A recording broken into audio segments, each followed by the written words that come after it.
Sir पहले तो नई सरकार आ रही है, पुरानी सरकार का कितना कर्जा है जो आप नई सरकार में कितना मैनेज करेंगे, और किसानों का जो कर्जा माफ करने की बात है, कितने किसान है और प्रत्येक किसान का कितना कर्ज? सबसे बड़ी चुनौती हमारे कृषि क्षेत्र की है। हमारे कृषि क्षेत्र हमारे अर्थव्यवस्था का बुनियाद है। ये बहुत बड़ी चुनौती है और हमने कहा है कि हम किसानों का कर्जा माफ करेंगे। हम 10 दिन के अंदर किसानों का कर्जा माफ करेंगे। सर क्या मान रहे हैं कि आपके पास चुनौती है, लेकिन इंटरनल चुनौती भी है, क्योंकि ज्योतिरादित्य सिंधिया को मुख्यमंत्री नहीं बनाया गया है, आपको मुख्यमंत्री बनाया गया है। कितनी चुनौती इंटरनली है? कोई चुनौती नहीं है, हम सब साथ हैं।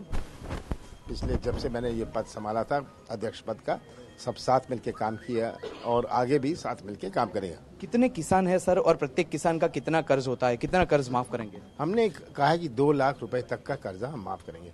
किसी के 10,000 है, किसी के 20,000 है। लगभग मैं सोचता हूँ 40,000 करोड़ रुपए का कर्जा माफ होगा। Thank you sir. तो कमलनाथ जी टीवी 9 સાથે કરી ખાસ વાતચીત।